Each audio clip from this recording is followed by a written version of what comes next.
எக்ஸாமில் இந்த மாதிரி கேள்விலாம் பார்த்துருப்பீங்க. கேள்வி என்னன்னா, ஏ வந்து ஒரு வேலையை 8 நாளில் செஞ்சு முடிக்கிறாரு, பி வந்து அதே வேலையை 5 நாளில் செஞ்சு முடிக்கிறாரு.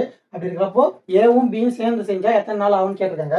முதல்ல ஏ வந்து 8 நாள் செய்கிறாரு, பி வந்து 5 நாள் செய்கிறாரு. 2 பேர் சேர்ந்து கேட்குறாங்களா? அப்போது 2 பேர் செய்கிறாங்க வேலை, ஆனால் எவ்வளோ வேலைன்னு தெரிஞ்சால் தான் நம்மளால் கண்டுபிடிக்க முடியும். அதுதான் வந்து எல்சிஎம் எடுப்போம். எல்சிஎம்ன்றப்போ எதுக்கு போனால் 2 நம்பரில் எது பெரிய நம்பரோ அதுக்கு போயிடுங்க. இதே 3 நம்பர் இருந்துச்சுன்னா 3 நம்பரில் எது பெரிய நம்பரோ அதுக்கு போயிடுங்க. இப்போது பெரிய நம்பர் வந்து 8 வந்து 5வது வாய்ப்பாட்டில் வருமானா வராது. அப்போது அடுத்து போகணும், 16 போகணும். அதே மாதிரி அதுக்கு அடுத்து 24 போகணும். அதே மாதிரி எது கரெக்டாக வருதோ அதுக்கு மேட்ச் பண்ணணும். இப்போது 40 வந்து மேட்ச் ஆகும். இதுக்கு 8 5 40, 5 8 40 இப்படி மேட்ச் ஆகும்.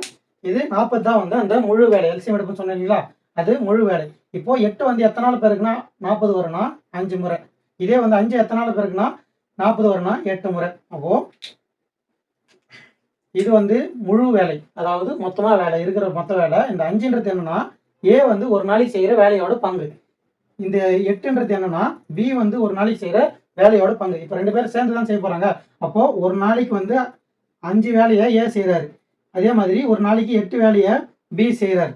அப்போது 2 பேரும் சேர்ந்து செஞ்சால் ஒரு நாளைக்கு வந்து 13 வேலையை செய்வாங்க. 13 வேலையை ஒரு நாளைக்கு 2 பேர் சேர்ந்து செய்வாங்க. மொத்த வேலை வந்து 40. நம்மளுக்கு ஒரு நாளைக்கு வந்து ஏவும் பியும் சேர்ந்து 13 வேலை செய்கிறாங்க. அப்போது 13ஆல் வகுக்கணும். வகுத்தோம்னா 40 இங்கே 13, 3 முறை வந்து 39 வரும். இங்கே 1 பேலன்ஸ் நிற்கும். இப்போது இது வந்து 13, இங்கே எத்தனை முறை பெருக்கி இருக்கும்? 3 முறை பெருக்கி இருக்கும். இங்கே 1, 3 1/13 தான் வந்து இந்த கேள்விக்கான விடை. இந்த டைப்பில் இருக்கிற எல்லா சம்மையும் எடுத்து ஒரே வீடியோ எடுத்து போட்டிருப்போம். அதில் வந்து பரோட்டாலாம் ஷார்ட்கட்டாக வச்சு சொல்லியிருப்போம். கொஞ்சம் டிஃப்ரெண்ட்டாக இருக்கும், ஈஸியாக ஞாபகம் வச்சுக்கிற மாதிரி இருக்கும். அந்த வீடியோட லிங்க் வந்து ரிலேட்டட் வீடியோவில் பின் பண்ணுறோம், பார்க்காதவங்க பார்த்துங்க.